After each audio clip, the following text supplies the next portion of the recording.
Assalamualaikum warahmatullahi wabarakatuh. Baiklah, di sini saya akan menjelaskan mengenai pra-proses data dan clustering pada data mining untuk memenuhi tugas UTS penambangan data. Nah, yang pertama yang harus kita lakukan yaitu menginstal package tdivers berguna untuk manipulasi data, package cluster untuk clustering algoritma, package facto extract untuk clustering algoritma dan visualisasi data. Nah, selama menginstal package ini, kita harus terhubung ke internet. Untuk membuat cluster itu dibutuhkan data numerik. Sebelum kita terapkan data mining, kita perlu lakukan pra-proses data dulu. Mana dalam proses ini, kita akan menghilangkan data yang duplikat, menghilangkan missing value, atau menggantikan missing value, mengubah data nominal menjadi data numerik, lakukan scale atau perubahan. Baiklah, pertama, setelah kita menginstal, kita akan memanggil query-nya. Pertama, query divers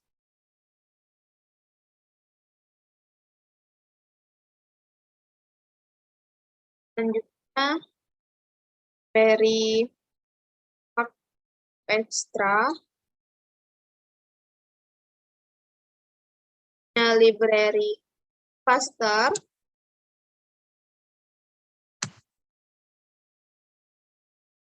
library plot bah. Nah, library ini untuk grafik.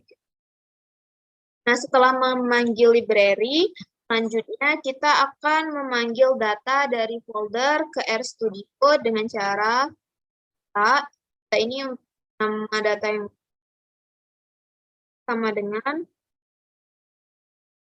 it.csv karena file kita itu CSV ya, file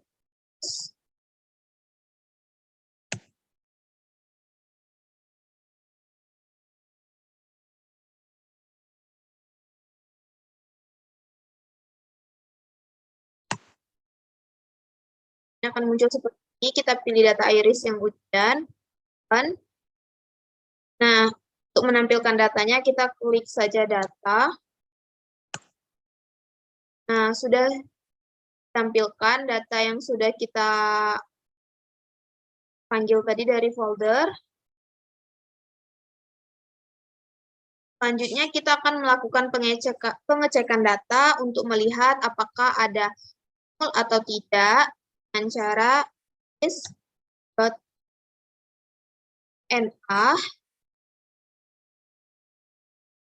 Selanjutnya data, masukkan variabel nama datanya.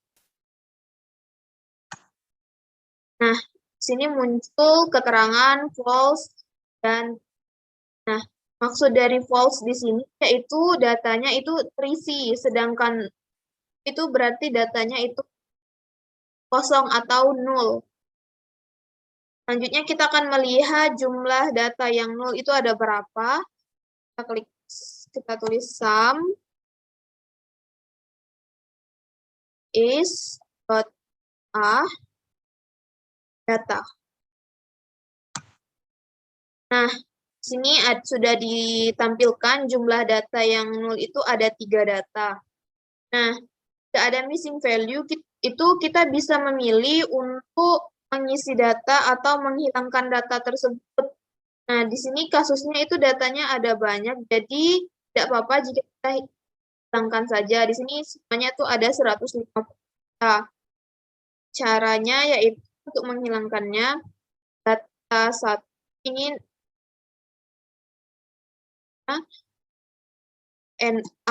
na.commit.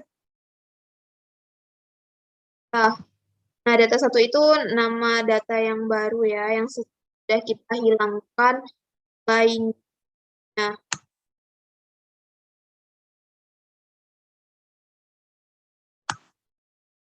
Nah, di sini dapat dilihat tadi data satu itu sudah 147 data. Nah, di awal kan tadi kita punya 150 data tuh. setelah kita hilangkan nulnya tadi ada 3, jadi datanya sekarang berjumlah 140.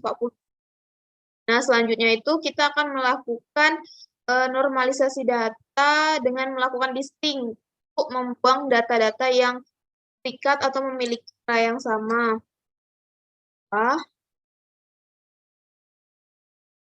Listing data.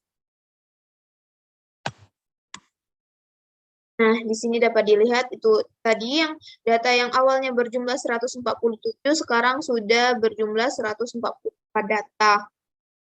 Nah, jika sudah normal seperti ini, baru selanjutnya kita akan melakukan clustering. Nah, di sini kita akan pilih dulu itu data-data yang numerik. Nah, di sini kan kita ada 6 kolom tuh, 5 kolom. Karena data ini kolomnya itu dimulai dari 0, ini kolom 0, 1, 2, 3, 4, 5. Nah, di sini kita hanya akan mengambil data yang numerik, jadi kita hanya memerlukan data dari kolom 1 sampai dengan kolom 4. Caranya yaitu data.numeric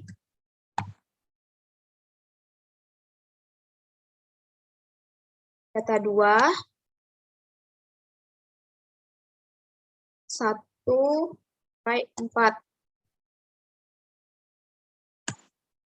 Nah, selanjutnya kita akan memanggil datanya kembali dengan cara data.read.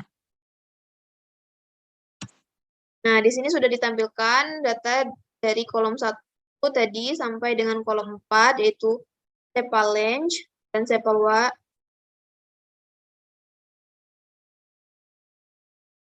Selanjutnya kita akan melakukan penskalaan dengan cara data.skala, ini untuk nama datanya ya. Kemudian scale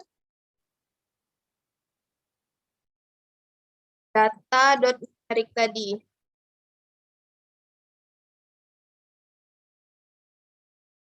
Nah, kita akan melihat datanya saja data.skala. Nah, di sini kita sudah selesai melakukan scale, itu data-datanya tadi sudah diskalakan, datanya berubah. Nah, selanjutnya kita akan menentukan K-optimalnya dengan 3 metode. Yang pertama, kita bisa melakukannya dengan metode Silhouette, yaitu dengan cara is f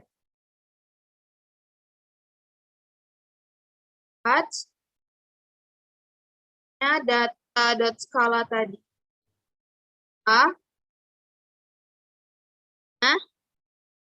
Means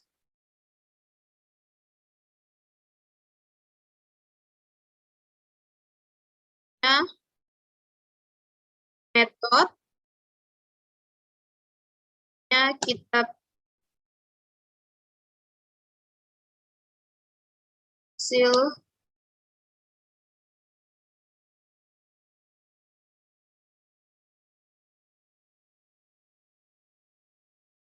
Nah, K-optimalnya itu ditandai dengan garis putus. Di sini K-optimalnya itu ada pada K2.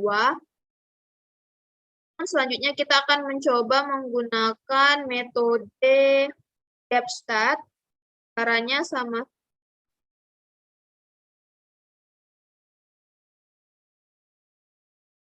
Ini kita ganti jadi depth.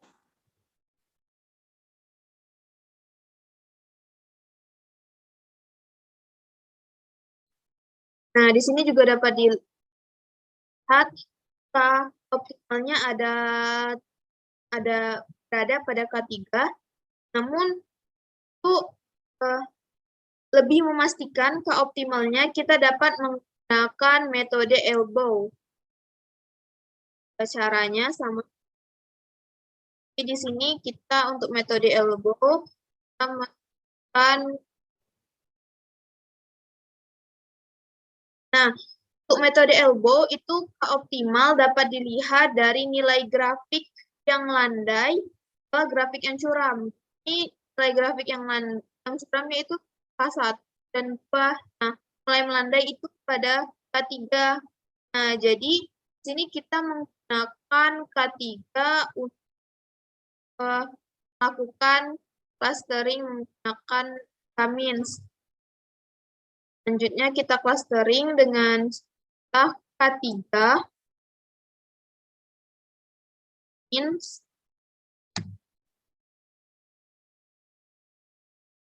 data.skala, data terakhir kita tadi namanya data.skala. Selanjutnya centers. Centers 3 di sini maksudnya akan ada 3 cluster karena kita tadi optimalnya ada 3, jadi clusternya ada 3.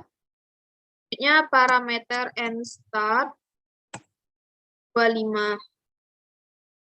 Nah,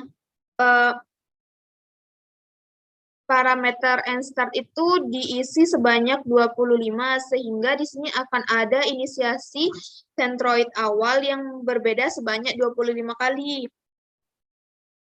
Setelah itu algoritma K-means akan memilih hasil cluster terbaik dengan nilai total within cluster variasi yang terkecil dari ke-25 inisiasi yang centroid awal.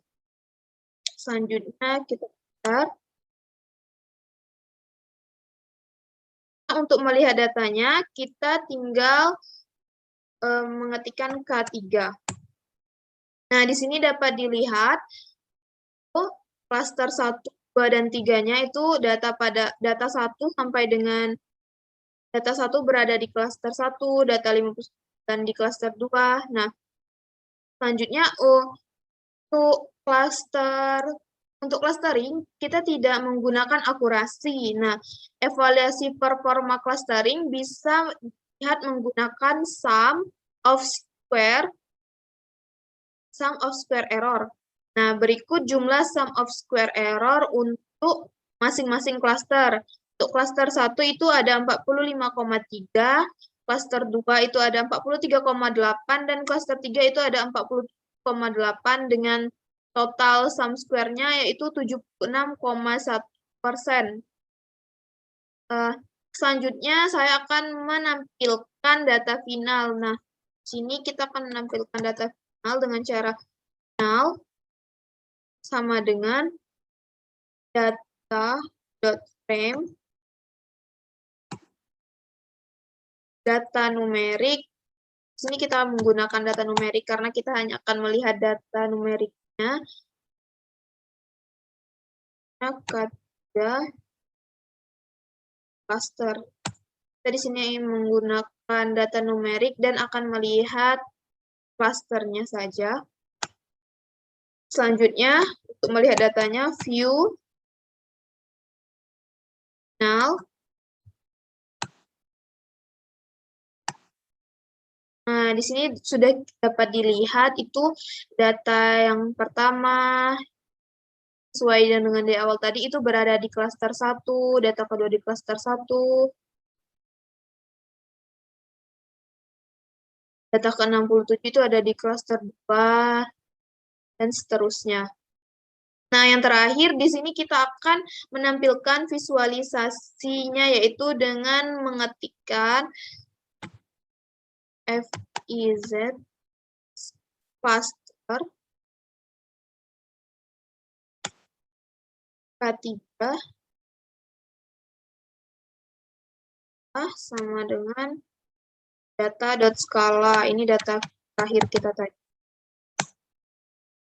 Nah, dapat dilihat di sini.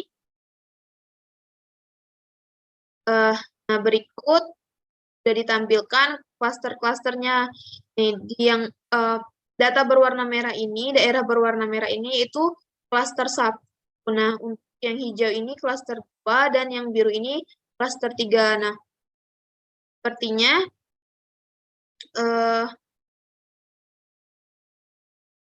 sepertinya penjelasan saya sudah cukup mengenai pengklasteran data ini.